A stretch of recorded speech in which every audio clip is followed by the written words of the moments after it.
नमस्कार, मैं ज्योति श्रीवास्तव। आप देख रहे हैं सी न्यूज भारत। बुलेटिन में सबसे पहले बात करेंगे बिजनौर की, जहां प्रधान पति के खौफ से पलायन करने को मजबूर हुए ग्रामीण। आगे चर्चा करेंगे पाकुड़ की, जहां दीनदयाल उपाध्याय ग्रामीण कौशल योजना के तहत कार्यक्रम का हुआ आयोजन। साथ ही बात करेंगे रतलाम की, जहां श्रीमद् भागवत कथा ज्ञान यज्ञ के दूसरे दिन विधायक कश्यप ने की पौथी पूजन। ऐसी ही और भी तमाम खबरों पर विस्तार से करेंगे चर्चा। खबर बिजनौर से, जहां प्रधानपति द्वारा ग्राम वार्ड मेंबर एहसान अंसारी और ग्रामवासी शमीम अहमद उर्फ छोटू। खबर बिजनौर के नजीबाबाद से है, जहां प्रधानपति द्वारा ग्राम वार्ड मेंबर एहसान अंसारी और ग्रामवासी शमीम अहमद उर्फ छोटू ग्राम राहूखेड़ी कोरा राजा रामपुर के प्रधानपति द्वारा ऐलान और गांव से उजाड़ने की धमकी से भयभीत होकर गांव से पलायन करने को ये लोग मजबूर हैं। मामला ये है कि एहसान अंसारी ने महिला ग्राम प्रधान रोजीना सालिम ग्राम राहूखेड़ी कोरा द्वारा विकास कार्य न कराए जाने के संबंध में एक प्रार्थना पत्र मुख्यमंत्री उत्तर प्रदेश को लिखा, जिस संबंध में कुछ अधिकारी गांव में आए। ग्राम प्रधान पति की मौजूदगी में हो रही जांच में प्रधान पति मौके पर मौजूद रहे। अब उक्त प्रधान पति एहसान अंसारी को झूठे और फर्जी प्रार्थना पत्र पर फैसला करने का दबाव बना रहे हैं। एहसान अंसारी उपरोक्त प्रधान पति से अपने परिवार की जान माल का खतरा बता रहा है। आइए चलिए आपको सुनाते हैं शमीम अहमद का क्या कुछ कहना है। क्या मामला है? आपने जो घर पर अपने लिखवा रखा है, क्या नाम है आपका, कहाँ के रहने वाले हैं? मेरा नाम शमीम अहमद है, ग्राम राजारामपुर निवासी हूँ और राहूखेड़ी कोरा। अच्छा, मेरे जाने का मकसद ये है, मैंने घर पे इसलिए लिखवाया कि आदमी जो है हमें धमकी देता है। जो प्रधान है, प्रधानपति वफा, और ये मुझे धमकी देता है घर बेच के जाना पड़ेगा। सर, मेरी मजबूरी, मैंने घर पे लिखवा दिया। इसलिए मेरे बच्चे हैं छोटे छोटे, परेशान करता है, कई बार धमकी दे चुका मुझे। और मेरे पैसे जब मैं मांगने जाता हूँ, जब ये मुझे धमकी देता है, डराता है इस चीज़ के लिए, क्योंकि ये जो आदमी है वकील है और वकालत का धौंस देता है। ये कहता है कि वकील से आज तक किसी ने पैसे लिए हैं? आज तक कोई वकील के पास जाने के बाद पैसे आज तक लिए हैं किसी ने? ले सकता है? मैं शरीफ आदमी हूँ साहब, इसलिए जो है मैं ज़्यादा वो नहीं करता उससे, मैं डरता हूँ इससे। आपने कहीं प्रार्थना पत्र दिया इस संबंध में? हाँ, प्रार्थना पत्र दे चुका, चौकी में 2 बार, थाने में भी दिया है, और कोई सुनवाई मेरी नहीं हुई। ये जो है वकीलों को ले जाके दबा देता है, ये ले जाके वकीलों को वहाँ और कोई ले दे के दबा देता है वहाँ से। ये है मामला। सर, मैं परेशान हूँ और निवेदन है कि मैं आपसे जो है अपना जो है मदद चाहता हूँ, प्रशासन से, अपना गवर्नमेंट से मदद चाहता हूँ अपनी। धन्यवाद। भाई, आपने दीवार के ऊपर लिखवाया हुआ है, क्या मामला है? मैं ग्राम राहूखेड़ी कोरा का निवासी हूँ, यहाँ से सभासद हूँ, जिला बिजनौर है, तहसील नजीबाबाद। मेरा नाम मोहम्मद एहसान अंसारी है। मैंने कुछ दिन पहले एक जांच कराई थी, वो उसको लेकर कितना पैसा कहाँ लगा है इस संबंध में, उसी को लेकर प्रधान जी जब से मेरे पीछे पड़े हुए हैं, प्रधानपति बहुत ज़्यादा कहते हैं ऐसे घर बेच के चला जाएगा तो ये कर दूंगा, वो कर दूंगा, दुनिया भर से आते हैं। पूर्व में कुछ दिन पहले इन्होंने एक आदमी को ऐसे घर बेच के ही भगा के पीछे छोड़ा उसका। उन्होंने मुझे बहुत ज़्यादा धमकी दी जा रही, और तेरे पर मुकदमा दर्ज करा दूंगा, सफाई कर्मचारी से तहरीर दिलवा दूंगा। अब्दुल वफा नाम है उनका, अब्दुल वफा नाम है। सफाई कर्मचारी से बोलते तेरे नाम तहरीर दिलवा दूंगा, ऐसे एक्ट लगवा दूंगा, ये कर दूंगा, तो मैं उजाड़ के छोड़ूंगा। मेरे छोटे छोटे बच्चे हैं, मुझे बहुत ज़्यादा टॉर्चर किया जा रहा है। अच्छा, ज़्यादा टॉर्चर किया जी। तो आपने इस बारे में किसी से शिकायती पत्र कुछ दिया? जी, मैंने दिया है, मुख्यमंत्री पोर्टल पे भी डाला है, 10 क्षेत्र पे भी कॉल करी है, और अपना क्या नाम SP साहब के पास भी भिजवाई है। जिस महिला का जिक्र हो रहा है, वो महिला कौन है? वो वाल्मीक है, यहाँ की निवासी है, क्या नाम, जलालाबाद की। वो राहूखेड़ी में रहती है, सफाई कर्मचारी हो, जिसे बोलते हैं टांडा। अच्छा जी, क्या नाम है उनका? उनका नाम है संतोष रानी। आपको पक्का पता है कि वही जी? हाँ, उनको टारगेट बना रहे हैं, हालांकि वो इस तरह की नहीं है। उन पर दबाव बनाया जा रहा है, बहुत ज़्यादा दबाव इसलिए बनाया जा रहा है, तो अगर तूने ऐसे नहीं बोला, मेरे साथ नहीं रही, तुझे नौकरी से हटा दूंगा, ये कर दूंगा। वो महिला इस तरह की नहीं है। उन्होंने दी तहरीर आपके खिलाफ? जी हाँ, दे चुकी हैं तहरीर जी। बिजनौर से सी न्यूज संवाददाता सलीम हाशमी के साथ मोहम्मद हिफजान की रिपोर्ट। खबर संभल से है, जहां तहसील गुन्नौर पेट्रोल पंप के निकट नगर पंचायत वाली टंकी वाला रोड का निर्माण चल रहा है। आने जाने वाली सवारियों को रोकने के लिए प्लास्टिक के पतले बांध का प्रयोग किया गया था। आपको बता दें कि वहां से गुजर रहे बाइक सवार के गले में रस्सी फंस गई, जिससे मौके पर ही वो गिर पड़ा। गुजर रहे लोगों ने बाइक सवार को उठाया, जिसको गंभीर चोटें आई थी। बाइक सवार एडवोकेट अवधेश कुमार निवासी करिया मई का बताया गया। बाइक सवार ने सारे घटनाक्रम की जानकारी कोतवाली गुन्नौर को दी और कार्यवाही करने की मांग की। लापरवाही के कारण कोई बड़ा हादसा हो सकता था। ब्यूरो रिपोर्ट संभल।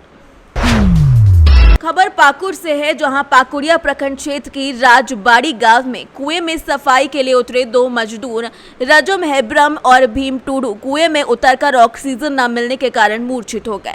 ऑक्सीजन की मात्रा कम होने से दोनों व्यक्ति कुएं में करीब 2 बजे तक फंसे हुए थे। ग्रामीण और प्रखंड प्रशासन के सहयोग से शाम 6 बजे उन्हें निकाला गया और दोनों व्यक्तियों को सामुदायिक स्वास्थ्य केंद्र पाकुड़िया ले जाया गया। इस कार्य में पाकुड़िया प्रशासन का काफी योगदान रहा।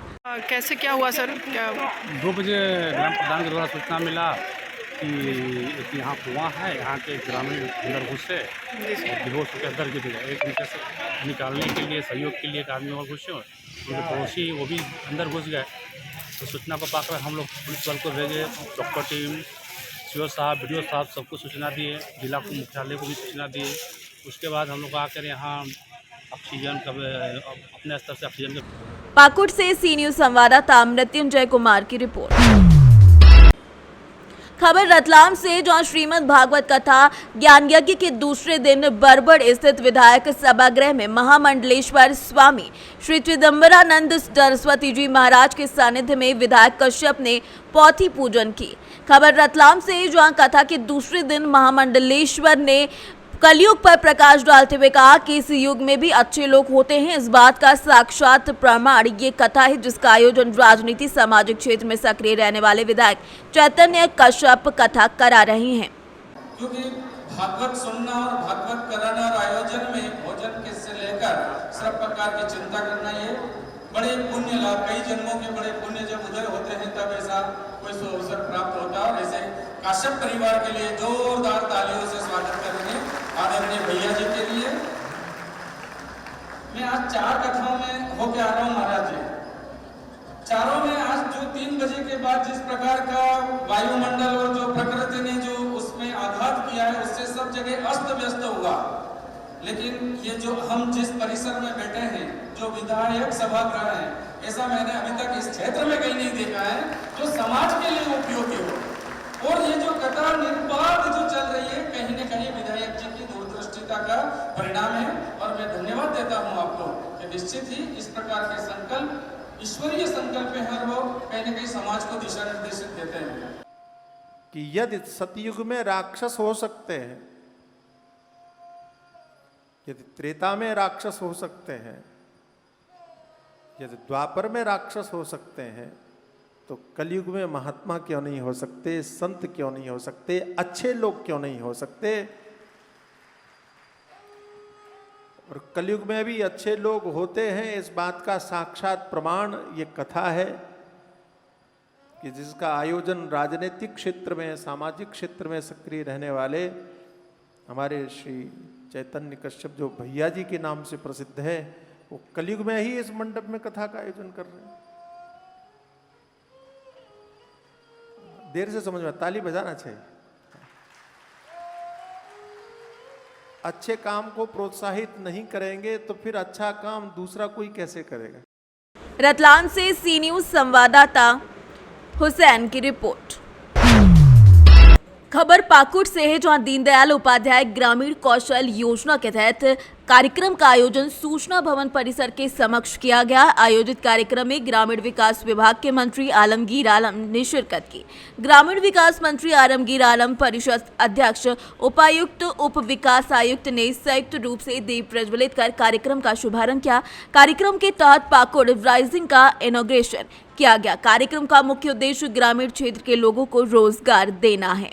जो है दीनदयाल उपाध्याय ग्रामीण कौशल योजना के तहत आज का कार्यक्रम है और इसी का एक कड़ी है पाकुड़ राइजिंग। जैसे हमारी डीसी साहब बोल रहे थे ना कि हमारे यहाँ बिल्डिंग बनी हुई है, चाहे वो स्कूल का हो, चाहे स्वास्थ्य का हो, चाहे आंगनबाड़ी सेंटर हो, जर्जर स्थिति में, और हम 21वीं सेंचुरी में हम पहुँच चुके हैं।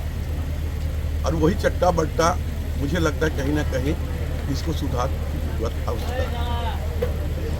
उसी को कड़ी को लेकर हम आगे बढ़ना चाहते हैं। अभी आप लोग हॉस्पिटल में थे, हम लोगों ने यहाँ का बेहतर सेवा देने के लिए अल्ट्रासोनोग्राफी का मशीन में मंगवाए और वहाँ पर यह भी कहा गया कि हमने आगे क्या क्या करने जा रहे हैं। और यहाँ जो यूडी का जो प्रोग्राम हम लोग में आए, यहाँ के नौजवान जो है अनस्किल्ड जो है या ड्रॉप आउट जो लोग हैं, उसको रोजगार से जोड़ने के लिए एक माध्यम हम लोग ने बनाया। हम उसको एक ट्रेनिंग देने जा रहे हैं और ट्रेनिंग के बाद उसको सुनिश्चित करेंगे, उसको भी हर महीना एक सैलरी मिले सुनिश्चित हम करेंगे। तो ये उसके लिए सुनहरा मौका है और उसका एक आने वाले समय में उसका फायदा उनको मिलेगा। और ये काम हम लोग लगातार डिस्ट्रिक्ट लेवल से और हमारा विभाग से कोऑर्डिनेशन के माध्यम से हो रहा है, उससे बेहतर होगा उस बात को हमने रखा। और सरकार के द्वारा एक नहीं कई योजना अगर दिल से हम करना शुरू करें, शहर की ओर खाली कूप लेने के लिए नहीं होंगे, हम अपना घर में मेहनत करके कुछ करना चाहते हैं, तो एक नहीं कई योजना हम लोग ने चला रखा है। जैसे अभी हम कह रहे थे कि बिरसा हरित ग्राम योजना के तहत आप अपना जमीन में बगीचा लगा सकते हैं, बन लगा सकते हैं। दूसरा हम लोग दिए थे दीदी बाड़ी योजना, फिर हम लोग ने एक शुरुआत किए थे दीदी बगीचा योजना। हर क्षेत्र में आप अगर उसको करें तो आपको फायदा ही फायदा मिलेगा। आज हमारा क्या है, हम प्लांटेशन करा रहे हैं, कहाँ से हमारी पौधा आ रहा है, बंगाल से, बिहार से, उस बॉर्डर से, इस बॉर्डर से। तो दीदी बगीचा योजना के तहत हम काम शुरुआत करें।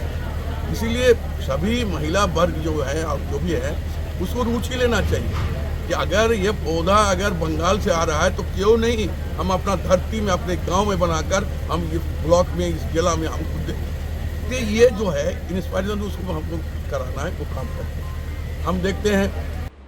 पाकुड़ से सी न्यूज़ संवाददाता अभिषेक तिवारी की रिपोर्ट। फिलहाल इस बुलेटिन में बस इतना ही। देश दुनिया की बाकी खबरों को जानने के लिए आप देखते रहिए सी न्यूज़ भारत।